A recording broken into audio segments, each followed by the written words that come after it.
Hello, boys and girls. Today I'm going to read a storybook about Mary, and it's called Mary's Song. We are at the beginning of the new month of May, and in May we honor Mary, the mother of Jesus. It's a beautiful story, and it is basically the Christmas story, but it is the story of an amazing woman. So and I want you to look at the pictures. The pictures are absolutely beautiful. Look at this. Here's Mary, and there's her child.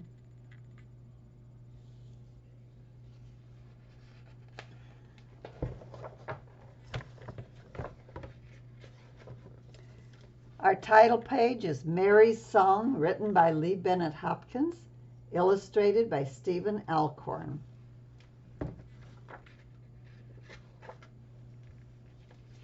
Here's Mary playing with the baby Jesus.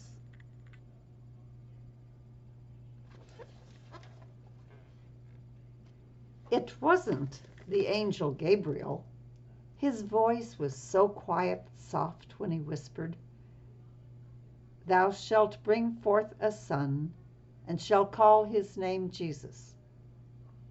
He shall be great, and shall be called the Son of the Highest, and of his kingdom there shall be no end." And here we see the picture, probably what this artist thinks of might be the room Mary would have been living in.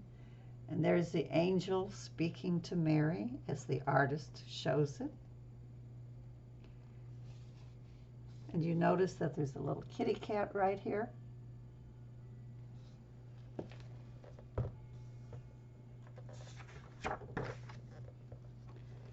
It wasn't the trip to Bethlehem. Joseph and I were weary, tired. There wasn't even a bray uttered from the burdened donkey. And here we have Joseph, and Joseph is leading the donkey with Mary sitting on the donkey's back.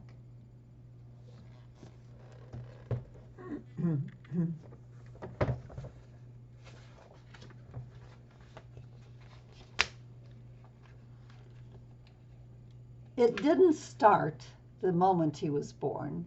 There was silence with just Joseph, me, and the babe wrapped in swaddling clothes, lying so peacefully in a manger.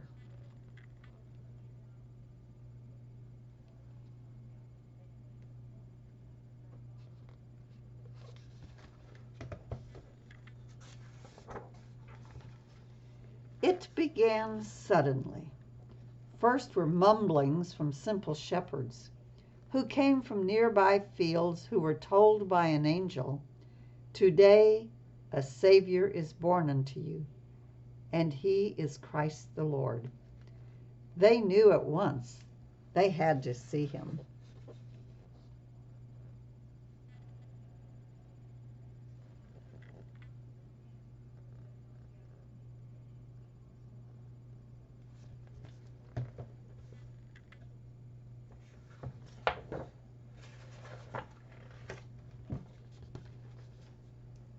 Then it was the animals, each peaceful, respectful, yet they could not contain the gladness felt as they gazed on him in reverence. Sheep bleated, donkeys brayed and brayed, horses neighed and neighed, cattle were lowing, crickets chirped, doves were cooing. Mice squeaked and squealed as they excitedly rustled through dry straw covering the old barn floor.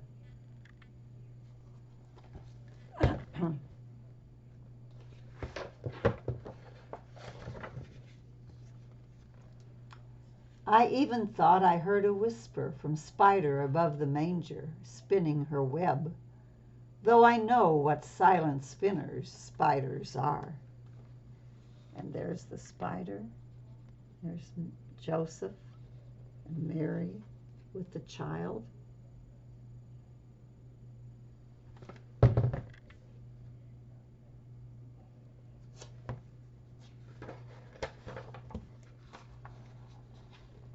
Noises didn't bother my babe. They did me. I longed to be alone with him.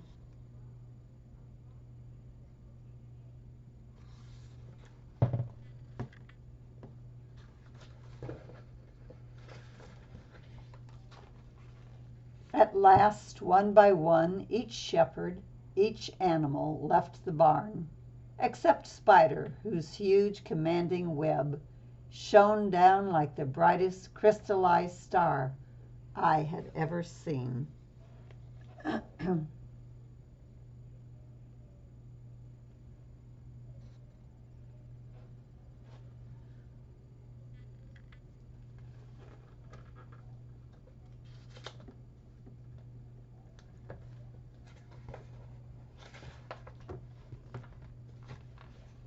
barn was quiet now, still. No more voices, no more braying, bleating, neighing, lowing, chirping, cooing, squeaking, squealing. Only quiet now.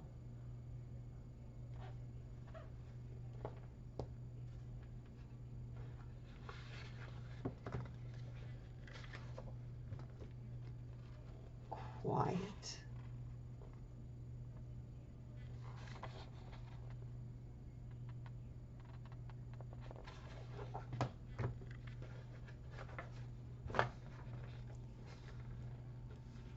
Holding him cradled in my arms, I rock back and forth and back, softly humming my mother's song.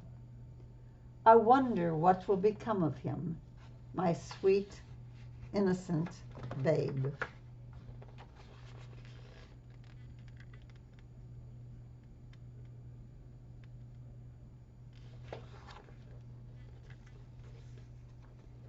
As I rock back and forth and back, he looks up at me and smiles.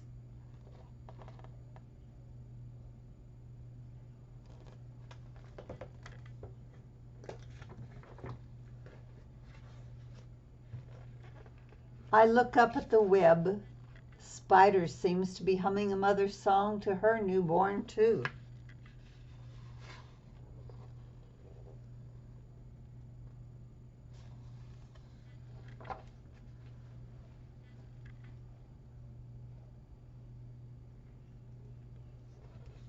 Awe, wonder, joy.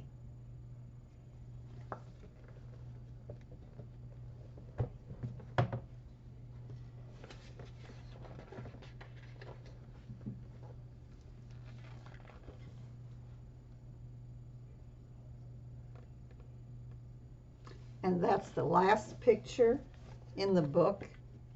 But I chose this book because it shows a mother's tenderness and a mother's love. It's a beautiful story of one mother, one special mother, Mary, in awe over her newborn son, Jesus. And during this month of May, when we honor Mary in a special way, we think of her as mother of Jesus, as spiritual mother of us. We honor her with processions and special songs, all kinds of things and ways in which people do show special honor to Mary in the month of May. And so this is our book to begin this new month, Mary's Song. And I will see you in another book.